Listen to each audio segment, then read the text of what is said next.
एक बड़ी खबर प्रयागराज से आ रही, जहां पर इफ्को फैक्ट्री में एक बड़ा हादसा हुआ है। फैक्ट्री में वायरल फटने से 4 लोगों की मौत की खबर है। आधा दर्जन लोग इसमें घायल बताए जा रहे हैं। तो इफ्को फैक्ट्री जिसमें ये बड़ा हादसा हुआ है, वायरल फटा है फैक्ट्री में और 4 लोगों की मौत की खबर है। आधा दर्जन से ज्यादा लोग इसमें घायल हैं। हालांकि सभी घायलों को अस्पताल में भर्ती कराया गया है। तो वायरल फटने से बड़ा हादसा हो गया है। 4 लोगों की मौत हुई है और आधा दर्जन लोग इस हादसे में घायल हैं। प्रयागराज में हादसा हुआ है। इफ्को फैक्ट्री में लोग गुस्से में हैं, हंगामा भी कर रहे हैं। अब ये जांच का विषय है कि किस हद तक इसमें लापरवाही आई है और किसके खिलाफ अब कार्रवाई होगी। लेकिन फिलहाल जो माहौल है वो गमनी है पूरी तरह से और लोग गुस्से में भी हैं, हंगामा भी कुछ लोगों ने फैक्ट्री के बाहर किया है। फैक्ट्री का वायरल फटने से 4 लोगों की मौत की खबर है और आधा दर्जन लोग घायल बताए जा रहे हैं।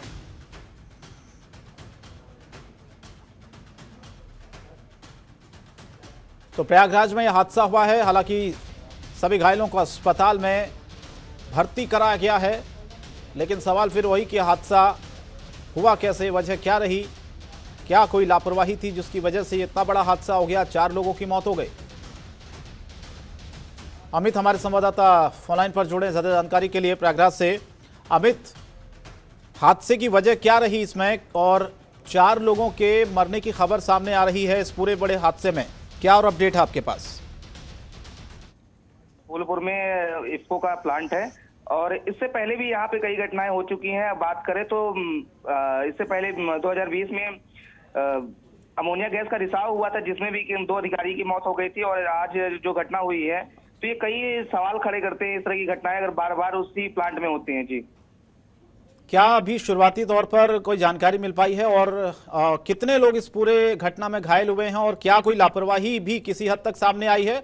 किसी जिम्मेदार व्यक्ति ने क्या कोई बयान दिया है इस पूरे मामले पर, जब पहले भी ऐसी घटनाएं हुई हैं? तो शंकर आपको बिल्कुल बता दें कि अगर बात करें तो इसको प्लांट में इससे पहले जब घटनाएं होती तब भी वहाँ के जो अधिकारी होते हैं, जो वहाँ के कहते हैं जिम्मेदार लोग होते हैं, वो किसी भी जवाब को देने से पहले वो बचते हैं, वो कतराते नजर आते हैं। वो घटना होने के बाद भी तरह तरह के कहते हैं जो सवाल होते हैं, उन सवालों को जवाब देने से बचते हैं। आप बात करते हैं, हम सुबह से जब से ये घटना हुई है उसके बाद से हमने वहाँ के जिम्मेदार अधिकारियों से संपर्क करने का प्रयास किया, लेकिन वहाँ पे किसी भी तरीके के कोई जवाब नहीं दिया गया है। बात करें तो इससे पहले जो घटना हुई थी उसमें लीकेज की कहते हैं घटना हुई थी, जिसमें करीब दर्जन भर से ज्यादा लोग जो है वो गंभीर रूप से बीमार हुए थे, उनको एडमिट कराया गया था और उसमें 2 बड़े अधिकारी जो थे उनकी मौत हुई थी। आज ये सबसे बड़ी घटना है, इसमें 4 मजदूर जो है वो उनकी मौत हो गई है और लगभग आधा दर्जन से लोग जो है वो गंभीर रूप से है। अगर बात करें तो परिजन भी सड़क पर आकर के हंगामा कर रहे हैं, लेकिन अभी उनके तरफ से कोई भी जिम्मेदार अधिकारी किसी भी तरह का बयान या किसी भी तरह की जानकारी नहीं दे रहा है। जी, चलिए, बहुत बहुत धन्यवाद अमित इस सब तमाम जानकारी के लिए। तो किसी भी अधिकारी ने कोई बयान नहीं दिया है, मामले से पल्ला झाड़ा जा रहा है। सवाल यह है कि इन 4 मौतों का जिम्मेदार कौन है। आगे बढ़ते हैं। यूपी में अगले साल होने वाले विधानसभा चुनाव को लेकर समाजवादी पार्टी ने तैयारियां शुरू कर दी है। सपा प्रमुख अखिलेश यादव ने मेरठ के मवाना में रैली को संबोधित किया। साथ ही गुर्जर समुदाय से ताल्लुक रखने वाले शहीद धन सिंह कोतवाल की प्रतिमा का अनावरण किया। अखिलेश ने इस तरह से पश्चिम यूपी में गुर्जरों और दलितों को साथ कर अपनी सियासी और सामाजिक समीकरणों को मजबूत करने की एक रणनीति बनाई है। सपा के पूर्व विधायक योगेश वर्मा ने इस मौके पर क्या कहा है, सुनिए आप।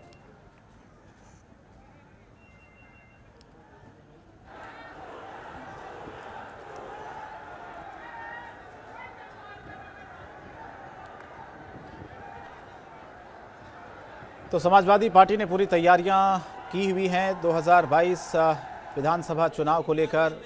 अलग अलग जातियों के बीच में पहुंचकर वोट बैंक को मजबूत करने की कोशिश समाजवादी पार्टी की हो रही है। उत्तर प्रदेश में अखिलेश यादव तमाम जगहों पर जाते हैं, अलग अलग समुदाय के लोगों से मिलते हैं और ये एक उम्मीद है उत्तर प्रदेश में अखिलेश यादव को 2022 में समाजवादी पार्टी की सरकार बनेगी।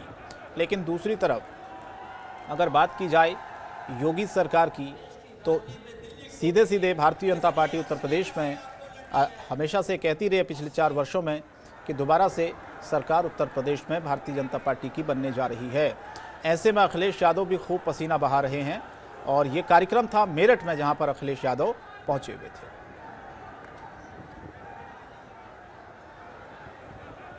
तो शहीद धन सिंह कोतवाल की प्रतिमा का अनावरण अखिलेश यादव ने आज इस कार्यक्रम में किया और आरोप भारतीय जनता पार्टी पर लगाया कि हर वर्ग को परेशान किया गया। समाजवादी पार्टी के नेता बार बार इस बात को कहते रहे हैं। आज भी समाजवादी पार्टी के नेता ने इस बात को कहा। पूर्व समाजवादी पार्टी के जो विधायक हैं योगेश वर्मा, उन्होंने कहा बीजेपी सरकार में हर वर्ग परेशान है, पीड़ित है।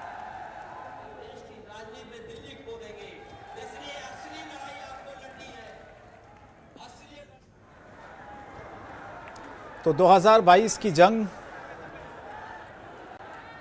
सभी पार्टियां अपने अपने स्तर पर उत्तर प्रदेश में लड़ रही हैं और यही अलग अलग जगहों पर जातियों में जाकर, समुदाय में, वर्गों में जाकर अपनी पैठ बनाने की कोशिश की जा रही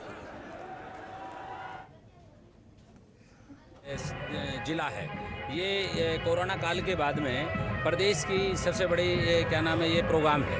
ये धन सिंह कोतवाल जी का जो है मूर्ति का अनावरण हो रहा है यहाँ, क्योंकि चुनावी बुगुल जो है ऑटोमेटिकली यहाँ तो सबने तय कर लिया है कि इस उत्तर प्रदेश का मुख्यमंत्री माननीय श्री अखिलेश यादव जी को बनाना है और पूरी जनता ने, पूरे प्रदेश ने तय कर लिया है। क्योंकि इस सरकार के जो चल रही है सरकार, इससे हर व्यक्ति, इस क्या गरीब हो क्या अमीर हो, चाहे क्या नाम मजदूर हो चाहे किसान हो, तमाम लोग जो हैं परेशान है। और अमीर जो उद्योगपति है वो उस उद्योगपति के हाथ में इस देश को वो मोदी जी और योगी जी सब गिरवी रखना चाहते हैं।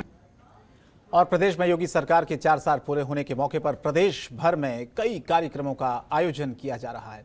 इसी कड़ी में लखनऊ के हजरतगंज स्थित रामतीर्थ वार्ड में युवा सम्मेलन का आयोजन किया गया है, जिसमें मुख्य अतिथि के तौर पर यूपी सरकार के कानून मंत्री ब्रजेश पाठक शामिल हुए। इस मौके पर उन्होंने कहा कि सरकार की उपलब्धियों को ध्यान में रखते हुए ये जो कार्यक्रम किया गया है बहुत ही अच्छा रहा है। इस बीच युवाओं के साथ समाज का विकास होगा।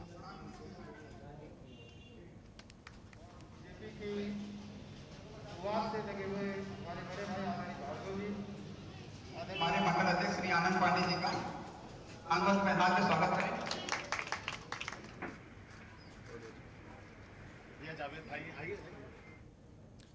और यूपी में एक तरफ तो कोरोना के चौंकाने वाले आंकड़े सामने आ रहे हैं, वहीं सरकार के नुमाइंदे ही सरकार की तरफ से जारी गाइडलाइंस की जमकर धज्जियां उड़ा रहे हैं। दरअसल जालौन के राजकीय इंटर कॉलेज में एक कार्यक्रम का आयोजन हुआ था, जिसमें यूपी के कैबिनेट मंत्री स्वामी प्रसाद मौर्य और मनोहर लाल ने शिरकत की। कार्यक्रम में मौजूद लोगों ने न तो मास्क लगाया हुआ था, न ही स्टेज पर मौजूद लोगों के बीच किसी तरह की कोई सोशल डिस्टेंसिंग थी। वरिष्ठ अधिकारियों समेत किसी के भी चेहरे पर आपको मास्क नजर नहीं आएगा।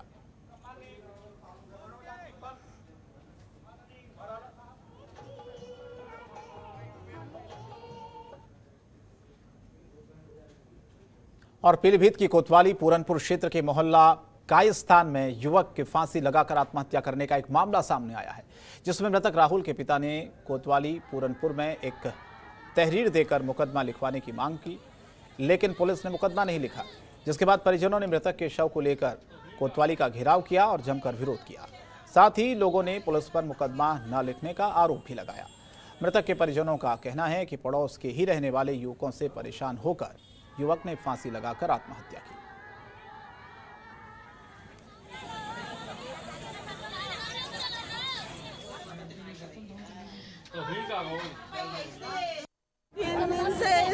तीन दिन से घेरे पड़े, मारनता है मेरे भैया घर में बंद रहो, पैसा मांग रहे पैसा कम पड़े लोन पर, तो नगर के तो बनवाए थे हमारा पूरा मकान, तो मकान बनवाएंगे और रिपोर्ट लिखवाएगा मेरे भैया, रिपोर्ट लिख ले हमारे पीछे पड़े हैं, मारनता है, लेकिन पुलिस वाले ने। और हरदोई के कलेक्ट्रेट परिसर में पहुंचकर पाली थाने के दर्जन चौकीदारों ने प्रदर्शन किया है और पाली थानाध्यक्ष पर गंभीर आरोप लगाते हुए एसपी को ज्ञापन सौंप दिया है। एसपी कार्यालय में ज्ञापन देने पहुंचे पाली थाने के दर्जनों चौकीदारों ने आरोप लगाया कि उनके यहां तैनात थानाध्यक्ष राजेश राय सभी चौकीदारों से अपना निजी काम करवाते हैं। साथ ही तमाम गंदे से गंदा काम करवाकर घूस खिलवाई जाती है और साथ ही साथ कई सारे ऐसे आरोप उन्होंने लगाए और सीधे सीधे प्रदर्शन किया, नारेबाजी की और ये भी आरोप लगाया कि अगर काम करने से मना किया जाता है तो वेतन काटने और नौकरी से निकालने की धमकी दी जाती है। एक चौकीदार ने तो ये सब काम करते हुए चौकीदारी का वीडियो भी बना लिया और जब इसे शेयर किया जिससे नाराज थानाध्यक्ष ने चौकीदार को किसी मुकदमे में फंसा देने की धमकी तक दे दी। इसके बाद सभी चौकीदारों ने एसपी से जांच कर इस पूरे मामले पर कार्रवाई की मांग की है।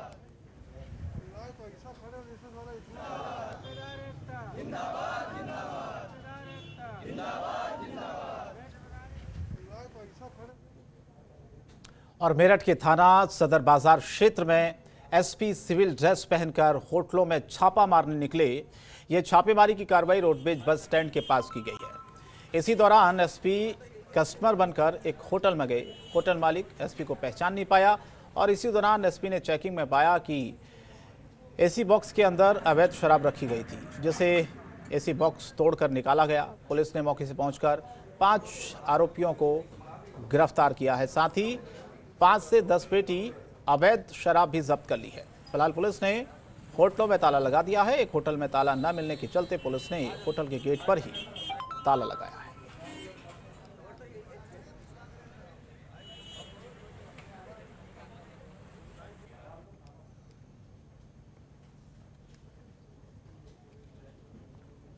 और एक तरफ उत्तर प्रदेश सरकार कोविड-19 के चलते गाइडलाइंस जारी कर उसका पालन करने की अपील करती हुई नजर आ रही है। गाइडलाइंस न मानने वालों के खिलाफ कार्रवाई का भी दावा कर रही है। दूसरी ओर मैनपुरी में एक सरकारी कार्यक्रम में कोविड-19 की गाइडलाइंस की धज्जियां उड़ाई थी। जहां तो 2 गज की दूरी है, बिना मास्क के कार्यक्रम संचालित हो रहे हैं। मिशन शक्ति कार्यक्रम का आयोजन नुमाइश पांडाल में किया गया, जिसमें कैबिनेट मंत्री राम नरेश अग्निहोत्री ने मुख्य अतिथि के तौर पर शामिल हुए और कार्यक्रम में कैबिनेट मंत्री राम नरेश अग्निहोत्री मंच पर समूह की महिलाओं को बिना मास्क चेक देते हुए दिखाई दिए।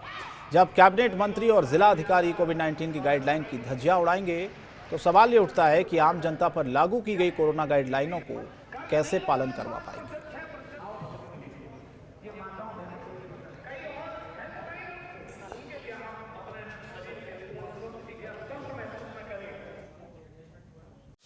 खबरों के निष्पक्ष विश्लेषण के लिए सब्सक्राइब करें Jantantra TV and press the bell icon. Never miss any update.